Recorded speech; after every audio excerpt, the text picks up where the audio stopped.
ባለፉት 6-7 ዓመታት በብልጽግና ፓርቲ መሪነት የተገኙ ማህበራዊ ኢኮኖሚያዊና ፖለቲካዊ ለውጦችን እንዴት ይገልጿቸዋል? ባለፉት ዓመታት ብልጽግና ኢትዮጵያን የመምራት እድል ሲያገኝ እድል ብቻ ሳይሆን ትልቅ አደራ እንደተሰጠው ስለሚያምን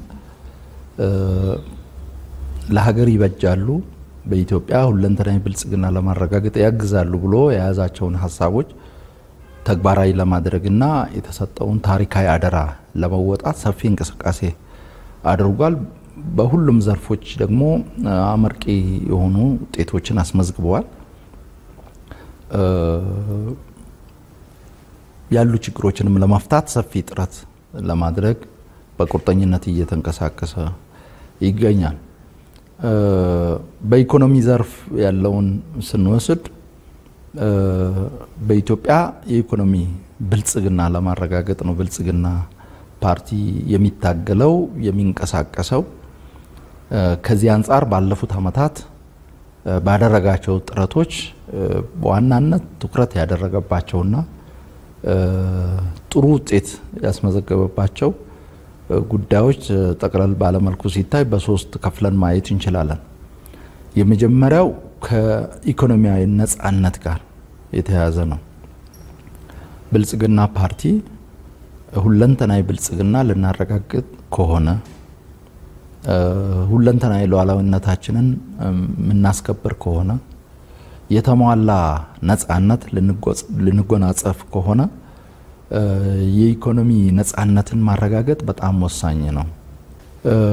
የኢኮኖሚ ነጻነትን ለማረጋገጥ አንዱ ወሳኝ ጉዳይ አድርጎ ብልጽግና የሚወስደው ምርታማነትን ማሳደግ ነው። ምርታማነትን ከማሳደግ ጋር ተያይዞ በሁሉም ዘርፎች ያሉ እድሎችን መጠቀም፣ በሁሉም አካባቢዎች ያሉ እድሎችን መጠቀም፣ ምርትና ምርታማነትን በማሳደግ ረገድ ሁሉም ተዋናያን የድርሻቸውን እንዲወጡ የሚያደርግ አቅጣጫ መከተል አለብኝ ብሎ ያምናል። ስለዚህ ከዚህ አንፃር መንግስት በኢኮኖሚ ውስጥ የድርሻውን መወጣት መቻል አለበት። ከዛም በተጨማሪ የግል ሴክተሩ በኢኮኖሚ ውስጥ ሚናውን በውጤታማነት መወጣት አለበት። ለዛ ምቹ ሁኔታ ሊፈጠርለት ይገባል። የሲቪል ማህበራትም በኢኮኖሚ ውስጥ ያላቸውን ሚና በብቃት ተወጥተው ኢኮኖሚያዊ ነጻነትን እንድንጎናጸፍ አስፈላጊውን አስተዋጽኦ ሊያበረክቱ ይገባል። ከዛም በተጨማሪ የትምህርት ተቋማትም ኢኮኖሚውን በጥናትና ምርምር በማስደገፍ የኢኮኖሚ ችግሮችን በአግባቡ በመተንተን መንስኤያቸውን በመተንተን እና ትክክለኛውን መፍትሄ ይዞ በመቅረብ ረገድ የድርሻቸውን ሊወጡ ይገባል። ስለዚህ ሁሉንም ተዋናያን ማሳተፍ አለብን። በሁሉም ዘርፎች ያሉ እድሎችን በአግባቡ መጠቀም አለብን። በሁሉም አካባቢዎች ያሉ የመልማት እድሎችን አቅሞችን አሟጠን ልንጠቀም ይገባል። በዚህ ሂደት በሁሉም ዘርፎች ምርትና ምርታማነትን በማሳደግ ይሄ ደግሞ ኢኮኖሚያዊ ነጻነትን ለመጎናጸፍ የበኩሉን ድርሻ ሊወጣ ይገባል ብሎ ያምናል። ምርትና ምርታማነት ማሳደግ ያሉ እድሎችን ምቅ አቅሞችን በአግባቡ በመጠቀም ሀብት መፍጠር ህዝባችን የሚሰቃይበትን የኑሮ ውድነት ችግርንም በዘላቂነት ለመፍታት ያግዛል። ከዛም አልፎ ሀገርን የተሟላ ነጻነት እንድትጎናጸፍ ያስችላል ብሎ ያምናል። ከዚህ አንፃር ሰፊ ስራ ሲሰራ ቆይቷል። በግብርናውም ዘርፍ፣ በኢንዱስትሪ ዘርፍ፣ በቱሪዝሙ፣ በማዕድን በሁሉም ዘርፎች ምርትና ምርታማነትን ከማሳደግ አንፃር ሰፊ ስራ ሰርቷል። ከዛም በተጨማሪ በተለይ ኢኮኖሚያዊ ነጻነትን ከመጎናጸፍ ጋር ተያይዞ በእርዳታ ላይ በብድር ላይ ያለውን ጥገኝነት ከማስቀረት ጋር ተያይዞ ህዝቡ ከድህነት እንዲላቀቅ ከእርዳታ ጥገኝነት እንዲላቀቅ ከማድረግ ጋር ተያይዞ የሚሰራው ስራ ተግባራዊ ስራ እንደተጠበቀ ሆኖ ዋናው ደግሞ ያስተሳሰብ ለውጥ ማምጣት ነው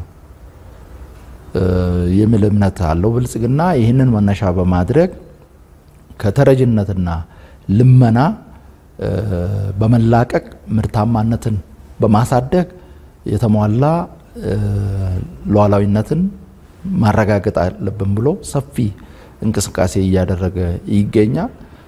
ከልመናና ከተረጅነት የመላቀቅ አስፈላጊነት ላይ ከውስጥ ጀምሮ ከአመራሩ ከአባሉ ጀምሮ እስከ ህዝቡ ድረስ የተለያዩ ውይይት መድረኮችን በማካሄድ የጋራ መግባባት ለመፍጠር ሰፊ ስራ ሰርቷል። ከዚህ በተጨማሪ መረዳት ሳይገባቸው የሚረዱ ዜጎች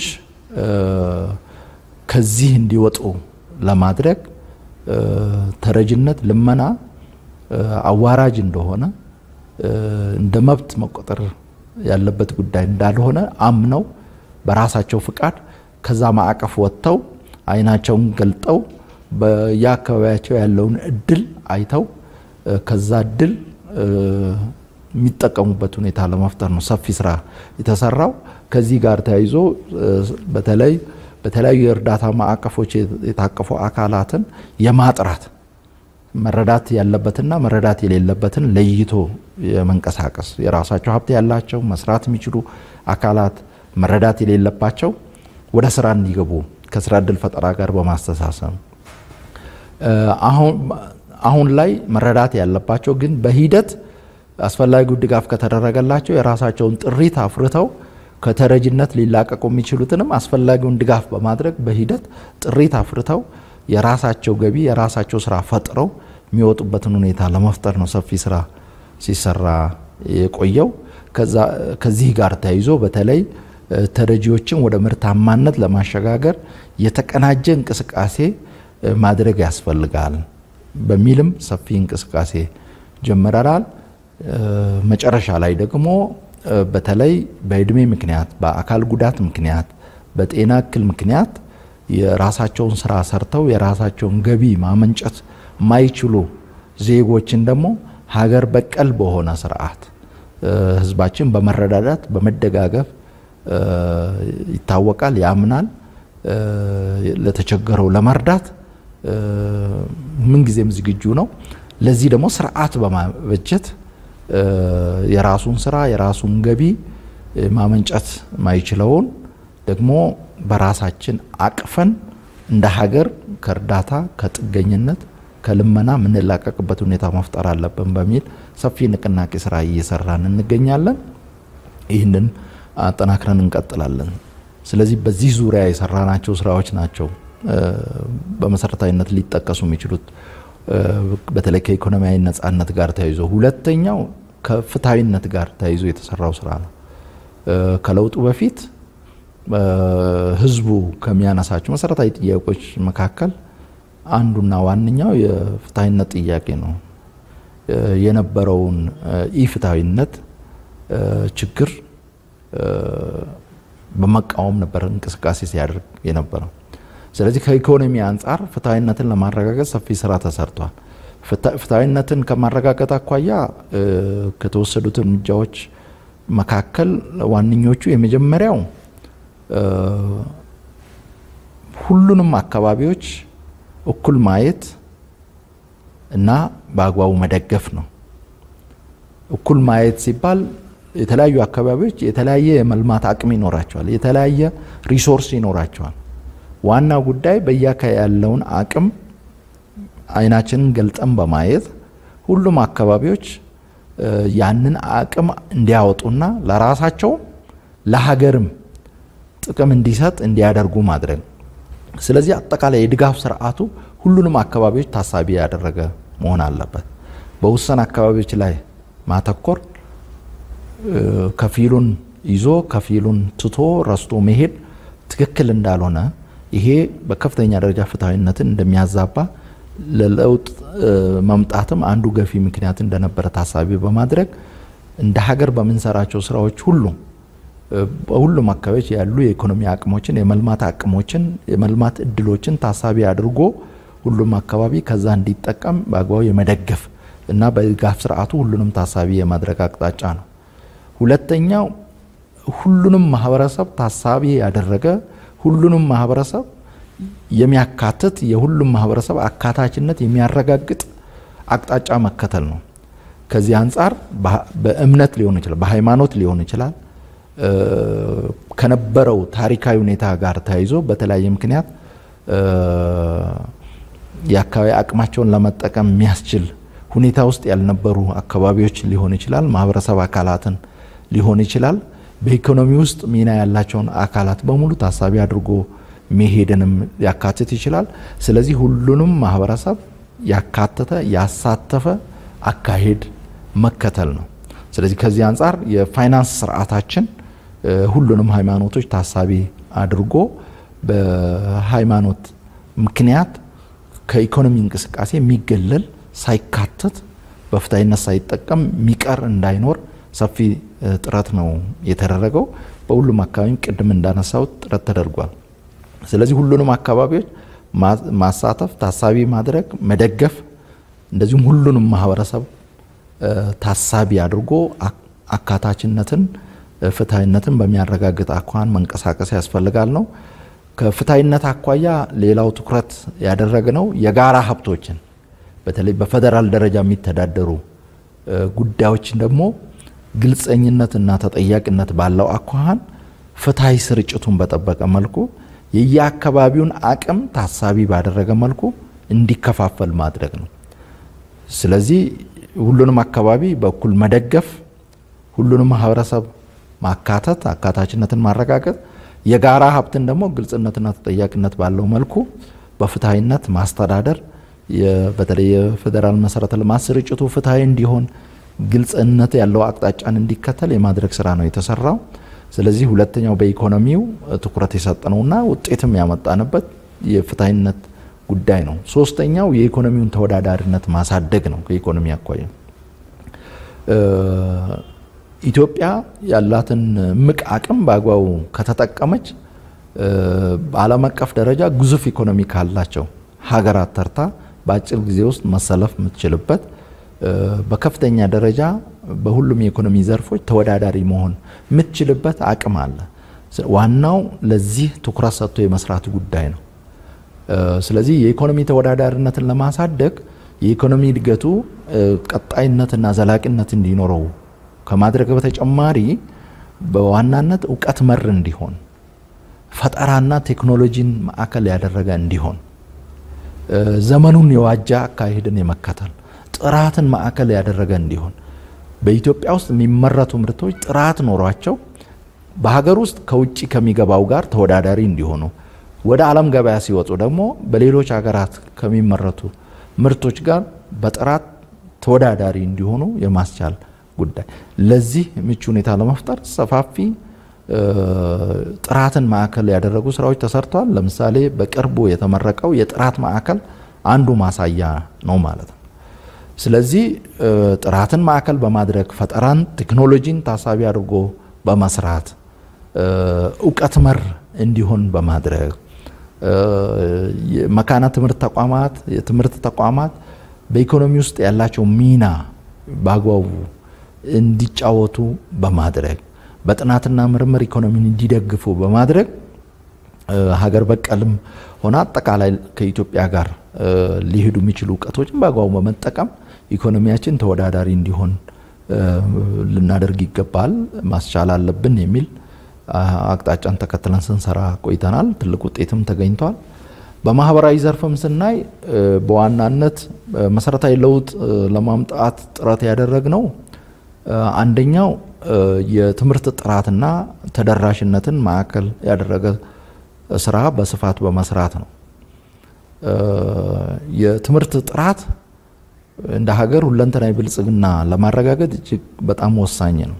የኢኮኖሚ ብልጽግና በእውቀት ላይ የተመሰረተ ብልጽግና ኢኮኖሚያዊ ብልጽግና ለማረጋገጥም ወሳኝ በመሆኑ ለብዙ ነገሮች ለሰላሙም፣ ለዲሞክራሲ ስርዓት ግንባታም፣ ለኢኮኖሚ መረጋጋትም ትምህርት እጅግ በጣም ወሳኝ ስለሆነ የትምህርት ጥራት ችግርን ከስር መሰረቱ መፍታት አለብን ብለን ነው የወሰድነው። ስለዚህ ከዚህ አንፃር ከአጸደ ህጻናት ጀምሮ ሰፊ ስራ መስራት ይኖርብናል። የአጸደ ህጻናት ትምህርትን ማስፋፋት መቻል አለብን። ከዚህ ቀደም እንደሚታወቀው በግል ተቋማት ነበር በስፋት የአጸደ ህጻናት ትምህርት የሚሰጠው። በዛ ብቻ ሳይወሰን የመንግስት ተቋማት ውስጥም ከቅድመ መደበኛ ትምህርት ጋር የተያያዙ ትምህርቶች ሊሰጡ ይገባል። ስለዚህ የኬጂ የአጸደ ህጻናት ክፍልን ጨምሮ የትምህርት አገልግሎትን ለመስጠት የሚያስችል ሰፊ ግንባታ ነው የተሰራው።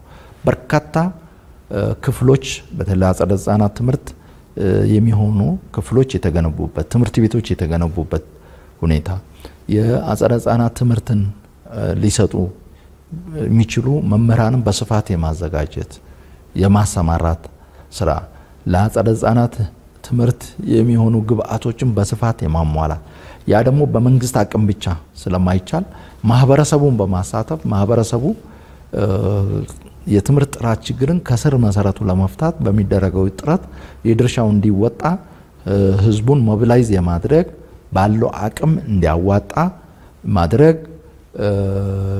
በተለይ አቅሙ ያላቸው አካላት ሊደግፉ የሚችሉ አካላት የተማሩበትን ትምህርት ቤት መለስ ብለው እንዲያዩ በማድረግ በትምህርት ለትውልድ መርሃ ግብር በሁለት አመታት ብቻ ሰፊ ሀብት ሞቢላይዝ ተደርጎ ወደ 40 ቢሊዮን ብር የሚሆን ሀብት ሞቢላይዝ ተደርጎ በርካታ የአጸደ ህጻናት ትምህርት ቤቶች አንደኛ ደረጃ ትምህርት ቤቶች ተገነቡበት። በአጠቃላይ የትምህርት ቤቶች ለመማር ማስተማር ምቹ የሆኑ የትምህርት ጥራትን ለማረጋገጥ ምቹ የሆኑ እንዲሆኑ ለማድረግ ሰፊ ስራ ተሰርቷል። በዚህ ሂደት ውስጥ የተደራሽነት ችግሮችንም የመፍታት የአጸደ ህጻናት ትምህርት ተደራሽ ያልሆነባቸው ቦታዎች ተደራሽ እንዲሆን ማድረግ የአንደኛ ደረጃ ትምህርት ተደራሽ ያልነበረባቸው ቦታዎች ላይ ተደራሽነቱ እንዲረጋገጥ በማድረግ የሁለተኛ ደረጃ ትምህርት ተደራሽ ያልነበረባቸው ተደራሽ የማድረግ ስራ በስፋት ተሰርቷል። ከዛ በተጨማሪ ከትምህርት ጥራት ጋር ተያይዞ ትልቁ ችግር የነበረው የፈተና ስርዓታችን ነው እና የፈተና አሰጣጥ ስርዓቱ ለብልሹ አሰራር የተጋለጠ በመሆኑ በዚህ ላይ ደግሞ መደራደር የለብንም በሚል የፈተና ስርዓቱ ግልጽነት እንዲኖረው ለኩረጃ ማይመች እንዲሆን ተማሪዎች በልፋታቸው በጥረታቸው ልክ ብቻ ውጤት የሚያገኙበት ሁኔታ እንዲፈጠር ሰፊ ስራ ተሰርቷል። ስለዚህ በአንድ በኩል ተማሪው ከታች ጀምሮ በራሱ ጥረት በራሱ ልፋት ውጤት ለማግኘት ታሳቢ አድርጎ እንዲሰራ የፈተና ስርዓቱ ጠንከር ያለበት የፈተና ስርዓትን ማዕከል ያደረገ ስራ ብቻ ሳይሆን ደግሞ ዋናው ጉዳይ እና ችግሩን በዘላቂነት የሚፈታው ደግሞ ችግሩን ከስር መሰረቱ መፍታት ነው በሚል እምነት ከታች ጀምሮ የትምህርት ጥራት ችግሮች የሚፈቱበት ሁኔታ ሁለቱ ተደጋግፈው የትምህርት ጥራት እንዲሻሻል አስተዋጽኦ የሚያበረክቱበት ሁኔታ ይኖራል። በዚህ ሂደት መንግስት የድርሻውን በብቃት ለመወጣት ጥረት አድርጓል። ማህበረሰቡንም በስፋት በማሳተፍ በማንቀሳቀስ ባላቸው አቅም ሁሉ እንዲደግፉ በማድረግ በሁሉም ትብብር የትምህርት ጥራት ችግሮችን የተደራሽነት ችግሮችን ለመፍታት ጥረት ተደርጓል። በማህበራዊ ዘርፍ ሌላው ትኩረት የተሰጠው የጤናው ዘርፍ በመከላከል ላይ ብቻ ያተኮረ ሳይሆን አክሞ ማዳንንም ታሳቢ እንዲያደርግ በመከላከልና በአክሞ ማዳን መካከል ሚዛን ጠብቆ መሄድ በአጠቃላይ የጤና ጥበቃ ስርዓታችን ለወረሽኝ ለችግር ማይበገር እንዲሆን ማድረግ ያስፈልጋል።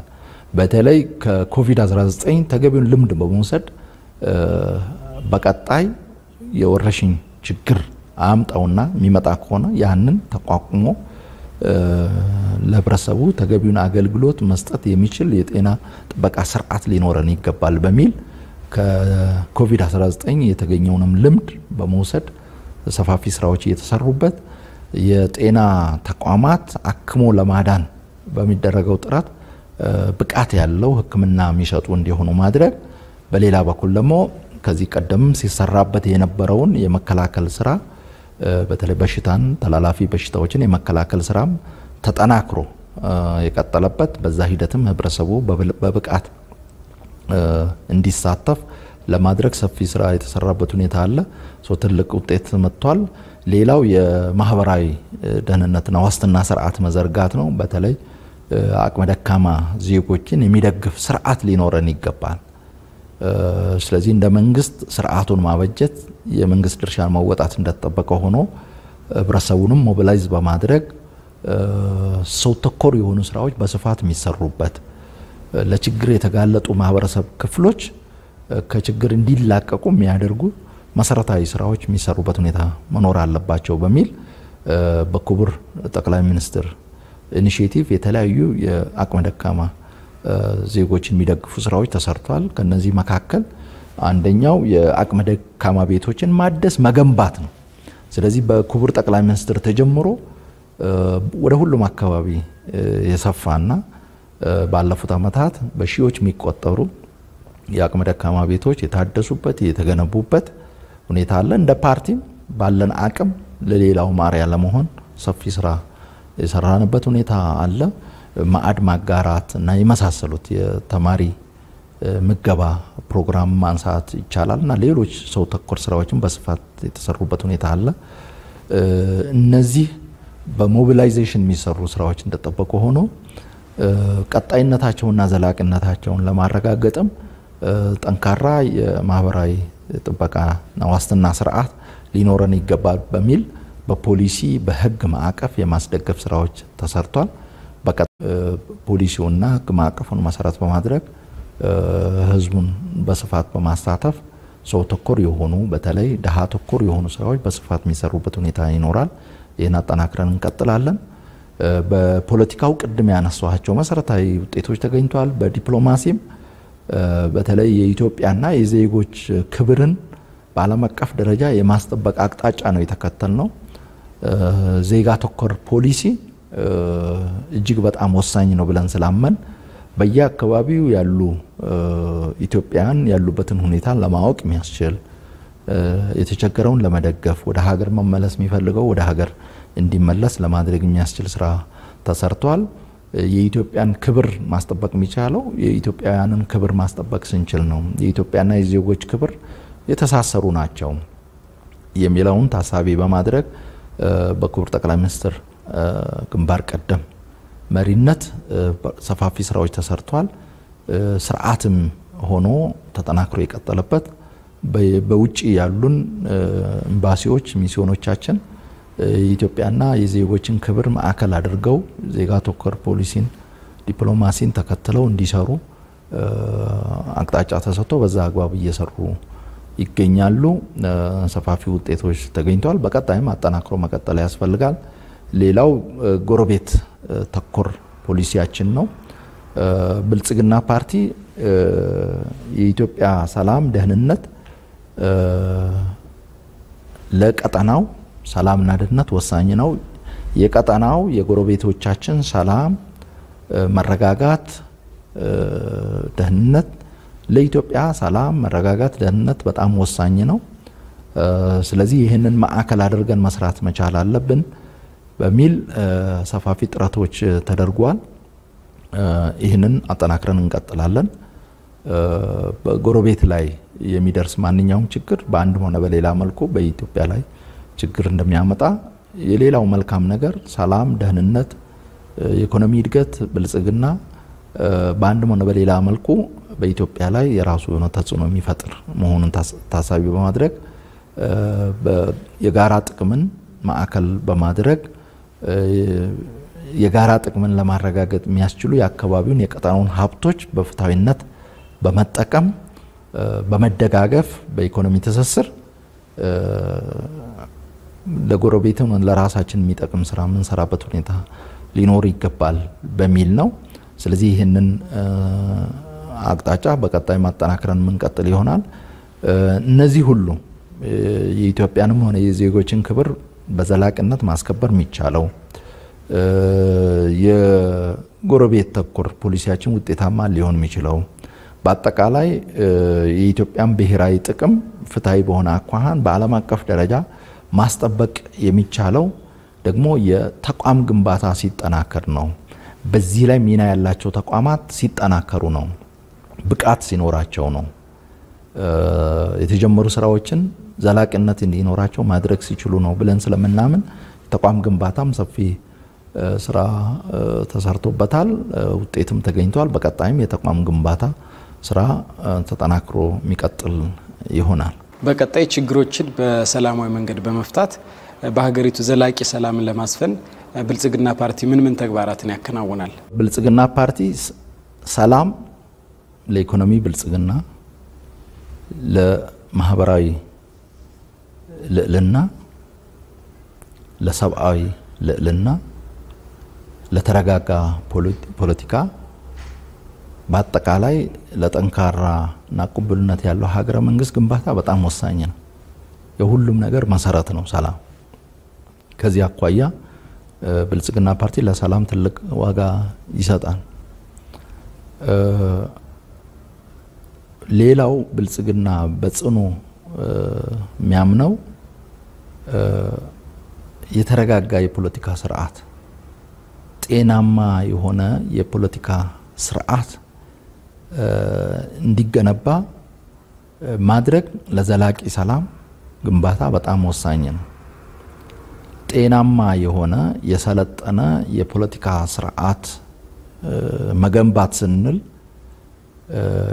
የሐሳብ ትግል የበላይነት የያዘበት የሐሳብ ልዕልና ላይ የተመሰረተ የፖለቲካ ትግል የበላይነት የያዘበት የፖለቲካ ተዋናያን ለህግና ለመርህ ተገዢ የሆኑበት የፖለቲካ ተዋናያን ለተቋማት ተገዢ የሆኑበት ሁኔታ መፍጠር ነው።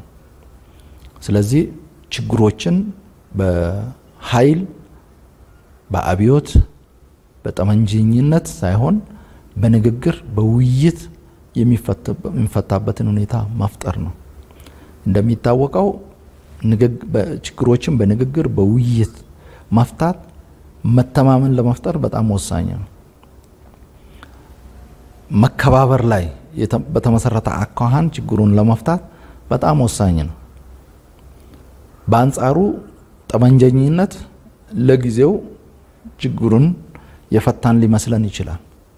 በኃይል ችግሩን ለመፍታት መሞከር ለጊዜው ችግሩን የፈታን ሊመስለን ይችላል። በአብዮት መልክ ችግሩን ለመፍታት መሞከር ለጊዜው ችግሩን የፈታን ሊመስለን ይችላል። ግን ዘላቂ መፍትሄ አይሆንም።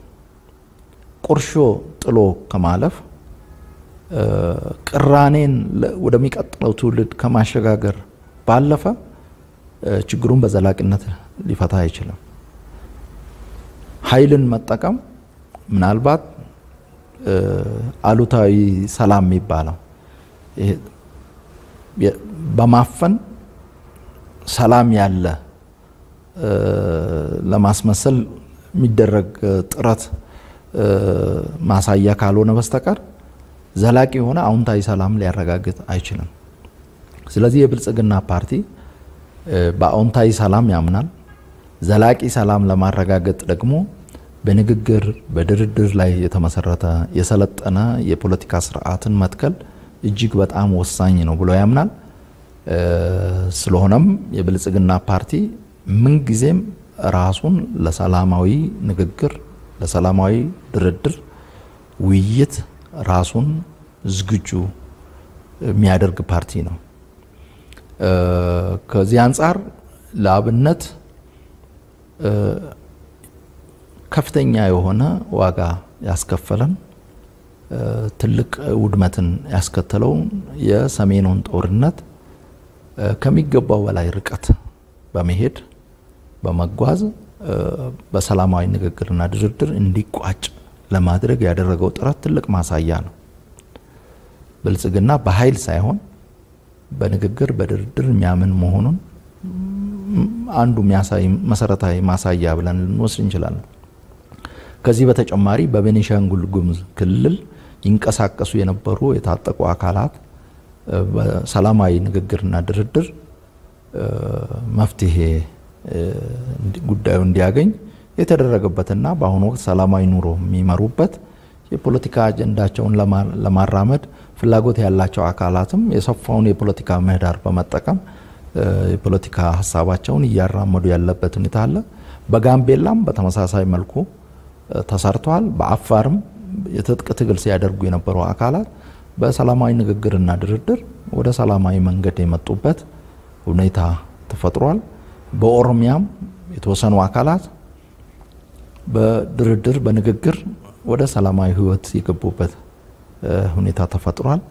በእነዚህ ጥረቶች ሁሉ ብልጽግና ከሚገባው በላይ ርቀት እየሄደ ነው። እነዚህ ንግግሮች ድርድሮች እንዲሳኩ ያደረገው። በሌሎች አካባቢዎችም በኦሮሚያ የሚንቀሳቀሱ ጽንፈኛ አካላት በአማራ ክልል የሚንቀሳቀሱ ጽንፈኛ አካላትም ጋር ሰላማዊ የሆነ ንግግር ድርድር ለማድረግ ብልጽግና ፓርቲ ብዙ ጥረት አድርጓል። የሀገር ሽማግሌዎችን የሃይማኖት አባቶችን የተለያዩ ተጽዕኖ ፈጣሪ አካላትን በማሳተፍ ጭምር ወደ ንግግር ወደ ድርድር ወደ ውይይት እንዲመጡ ሰፊ ጥረት አድርጓል። ይሄ ጥረት ያልተሳካው እነዚህ ጽንፈኛ አካላት ለዘረፋ እንጂ ለንግግር ዝግጁ ስላልሆኑ ነው።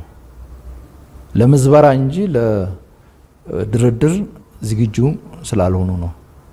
የህዝብን የሀገርን ጥቅም ማዕከል ያደረገ የህዝብን ዘላቂ መብትና ጥቅም ታሳቢ ያደረገ የህዝቦችን አብሮነት አንድነት ታሳቢ ያደረገ ክውዝ ስለሌላቸው ነው ወደ ንግግር ወደ ድርድር ያልመጡት።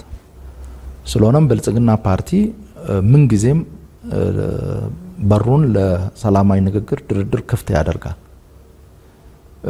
በሰላማዊ ንግግር ድርድር ወደ ሰላማዊ መንገድ የሚመጡ አካላት ትጥቅ ፈተው ህግና ስርዓትን አክብረው የሚንቀሳቀሱ አካላት ሰላማዊ ህይወት እንዲመሩ በሚችለው አቅም ይሰራል። ከዚህ ቀደም በተሳኩት የሰላም ንግግሮች ድርድሮችም ትጥቅ ፈተው ወደ ስርዓት የተመለሱትን ለመደገፍ ሰላማዊ የሆነ መደበኛ ኑሮ እንዲመሩ ለማድረግ ሰፊ ድጋፍ አድርጓል።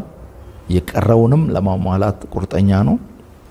ሌሎችም ወደዚህ እንዲመጡ በሩን ክፍት ያደርጋል፣ ያበረታታል። ማንኛውም በየትኛውም የሀገራችን አካባቢ ያለ ችግር በሰላማዊ ንግግር ውይይት ድርድር እንዲፈታ አስተዋጽኦ ማበርከት የሚፈልግ አካል ሁሉ ያበረታታል፣ የድርሻው እንዲወጣ ጥሪውን ያቀርባል። ምቹ ሁኔታ ሲኖር ደግሞ አስፈላጊውን ሁሉ ለማድረግ ጥረት ያደርጋል። ስለዚህ ይሄንን ምን ጊዜም ግልጽ ማድረግ እንፈልጋለን።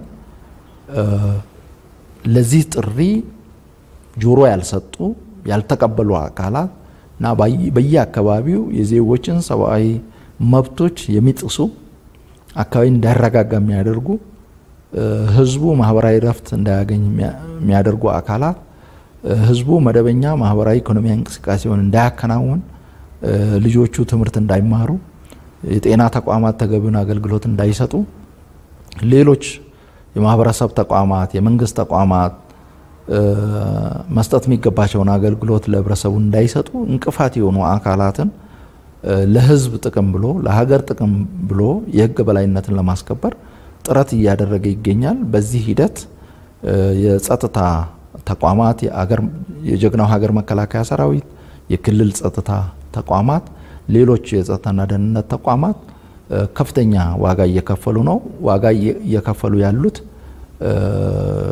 ለኢትዮጵያ ነው። ዋጋ እየከፈሉ ያሉት ለህዝቡ ነው። ዋጋ እየከፈሉ ያሉት ህዝቡ ማህበራዊ ረፍት አግኝቶ ማህበራዊ ኢኮኖሚያዊ እንቅስቃሴውን በሰላማዊ መንገድ እንዲያካሂድ ነው። ለልማት ምቹ ሁኔታ ለመፍጠር ነው።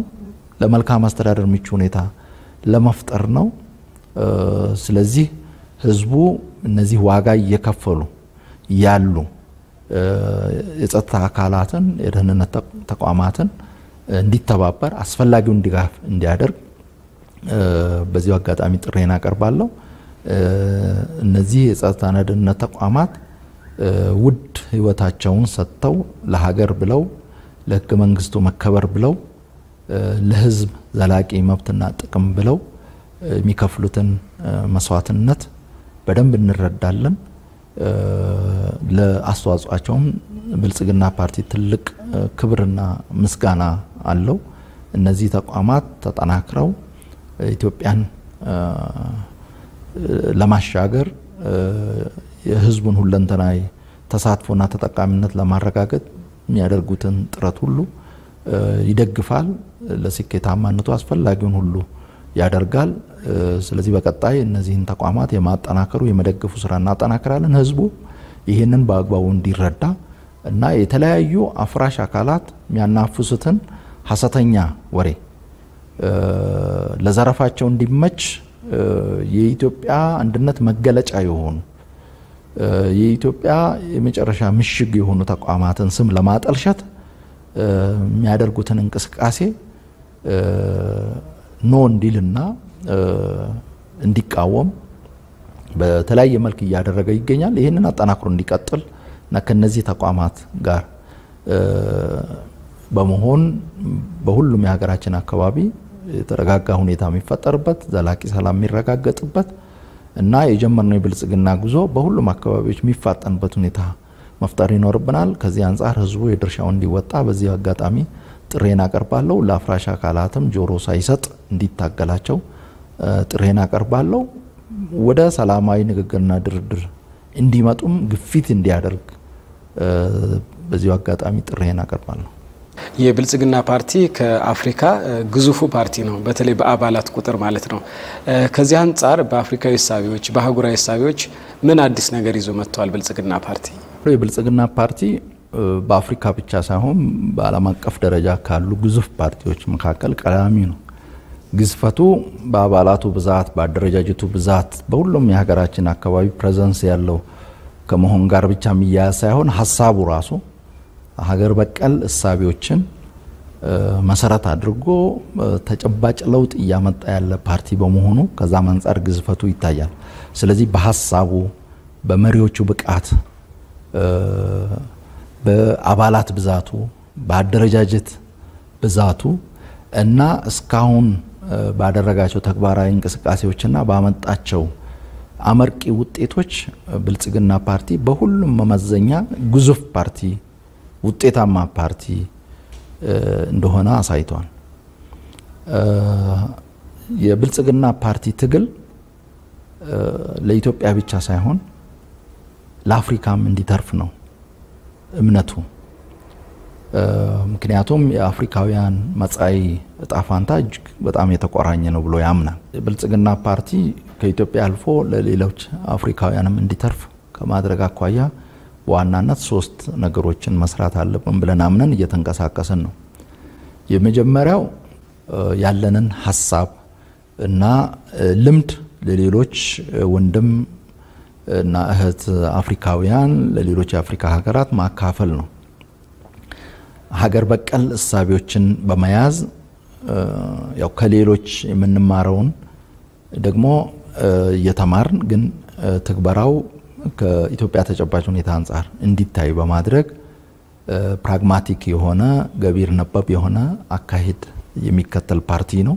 በብዙ ጉዳዮች ለሌሎች ወንድም እህት አፍሪካውያን ለሌሎች አፍሪካ ሀገራት ጥሩ ልምድ የሚሆኑ ስኬቶችን አስመዝግቧል።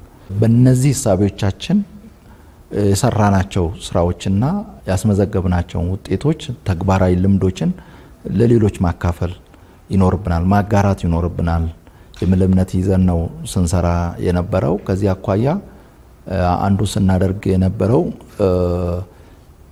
የተለያዩ አህጉር አቀፍ መድረኮችን በመዲናችን አዲስ አበባ ማካሄድ ነው። ለምሳሌ ባለፉት አመታት በርካታ አህጉር አቀፍ መድረኮች በመዲናችን አዲስ አበባ እንዲዘጋጁ አድርጓል። ለዚህ ስኬት ያው ብዙ ዋጋ ከፍሏል፣ ብዙ ዝግጅት ማድረግ ይጠይቃል። አዲስ አበባ የኢትዮጵያ ብቻ ሳትሆን የአፍሪካ መዲና ነች። ስለሆነም የአፍሪካ መዲና ከመሆኗ ጋር ተያይዞ የተለያዩ አህጉር አቀፍ መድረኮች ይካሄዳሉ። ከዛ ባለፈ በተለያዩ ዘርፎች አህጉር አቀፍ መድረኮች በሀገራችን እንዲካሄዱ በማድረግ በዚህ ሂደት በሀገር በቀል እሳቤ በመመራት የሰራናቸውን ስራዎች በተመለከተ ለሌሎች ወንድሞቻችን ልምድ ለማካፈል ተሞክሮ ለማካፈል በተግባርም የተሰሩ ስራዎችን በማየት የአፍሪካ ሀገራት ልምድ እንዲቀስሙና ከሀገራቸው ተጨባጭ ሁኔታ አንፃር ተግባራዊ በማድረግ በድምሩ አፍሪካ የምታንሰራራበት ሁኔታ እንዲፈጠር ለማድረግ ነው በስንሰራ የቆየ ነው። ለምሳሌ የኮሪደር ልማት በክቡር ጠቅላይ ሚኒስትር ኢኒሼቲቭ በአዲስ አበባ ላይ ተጀምሮ የአዲስ አበባ ከተማ አስተዳደርም በላቀ ተነሳሽነትና ቁርጠኝነት ህዝቡን ባሳተፈ አኳኋን ሰርቶ በአጭር ጊዜ ውስጥ ዓለም አቀፍ የከተማ ልማት ስታንዳርድን በጠበቀ አኳኋን የሀገራችንን ገጽታ በከፍተኛ ደረጃ በሚቀይር መልኩ ለሌሎች አፍሪካውያን የአፍሪካ ከተሞች ይቻላል ትምርት ለሰን በሚሰጥ መልኩ ሰፊ ስራ ተሰርቷል። ስለዚህ የተለያዩ አህጉር አቀፍ መድረኮች አዲስ አበባ ላይ በሚካሄዱበት ወቅት እነዚህ የሰራናቸውን ስራዎች ሌሎች አይተው ተገቢውን ትምርት ቀስመው በየአካባቢያቸው ተጨባጭ ሁኔታ አንፃር ተግባራዊ አድርገው በድምሩ አፍሪካ ኢኮኖሚያ የሚበለጽግበት ከሌሎች ጋር በኩል የምትታይበት ከልመና ከተረጅነት የምትላቀቅበት ሁኔታ ለመፍጠር ነው። ስለዚህ አንዱ ተጽዕኖ መፍጠር አለብን ብለን ስንሄድ በጎ የሆነ አውንታዊ ተጽዕኖ እንፍጠር ስንል ልምዳችን በማካፈል መልካም ሐሳቦቻችንን ሼር በማድረግ እና አጠቃላይ የመራንበትን አግባብ ለሌሎች በማስረዳት ከዛ መውሰድ የሚገባቸውን ትምርት ወስደው እንዲሄዱ በማድረግ ነው። ሁለተኛው ጥረት የምናደርገው የአፍሪካ ድምጽ በመሆን ነው። ኢትዮጵያ ባላት ታሪክ ባላት ህዝብ ብዛት ያስመዘገበች ባለችው ኢኮኖሚ እድገት ልማት በአጠቃላይ ባለን አቅም የአፍሪካ ድምጽ መሆን እንችላለን። ኢትዮጵያ ምን ጊዜም የኢትዮጵያን ብቻ ሳይሆን የአፍሪካንም ድምጽ ለማስተጋባት ለማሰማት ነበር በዓለም አቀፍ መድረኮች ስንተንቀሳቀስ የነበረው። ያንን አጠናክረን ልንቀጥል ይገባል። ስለዚህ ባገኘነው አጋጣሚ ሁሉ ባገኘነው ዓለም አቀፍ መድረክ ሁሉ የኢትዮጵያ ብቻ ሳይሆን የአፍሪካ ድምጽ ጭምር በመሆን አፍሪካ እንደ ሌሎች መብቷ እንዲከበር እድገቷ እንዲፋጠን በዓለም አቀፍ ደረጃ ተገቢውን ፍትህ እንድታገኝ ለማድረግ ሰፊ ስራ ሰርተናል። ስለዚህ በመንሰራቸው የዲፕሎማሲ ስራዎች ሁሉ ይህንን ታሳቢ ስናደርግ ቆይተናል። የብሪክስ አባል ስንሆንም የኢትዮጵያን ብቻ ሳይሆን የአፍሪካ ድምጽ ለመሆንም ጭምር ስለሆነ በብሪክስ መድረኮችም የኢትዮጵያ ብቻ ሳይሆን የአፍሪካንም ድምጽ ስናሰማ የቆየንበት ሁኔታ አለ። ይህንን አጠናክረን እንቀጥላለን። ሶስተኛው የአፍሪካን ሀገራት በኢኮኖሚ የማስተሳሰር ስራን የማፋጠን ስራ ነው። ከዚህ አኳያ ከጎረቤት በመጀመር በሂደት እየሰፋ አፍሪካ በመሰረተ ልማት እንድትተሳሰር አፍሪካ በኢኮኖሚ እንድትተሳሰር የመደመር ፍልስፍናን መሰረት በማድረግ ሁሉም የአፍሪካ ሀገራት አቅማቸውን በመደመር አፍሪካ እንድትነሳ እንድትበለጽግ ከሌሎች በኩል እንድትታይ ዓለም አቀፍ ፍትህ እንድታገኝ ካልተገቡ ተጽዕኖዎች ድርጊቶች እንድትላቀቅ ለማድረግ መስራት አለብን ነው።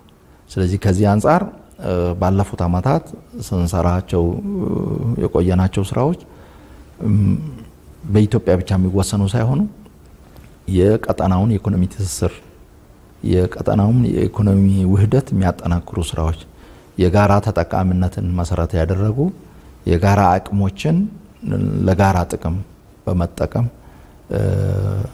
ለውጥ ለማምጣት የሚረዱ ስራዎች ነበሩ። ከዚህ አንፃር በሰፋፊ አፍሪካን በኢኮኖሚ የሚያስተሳስሩ መድረኮች ላይ በንቃት ስንሳተፍ ቆይተናል። ተግባራዊ እንቅስቃሴም ስናደርግ ቆይተናል። ያንን በቀጣይም አጠናክረን እንቀጥላለን።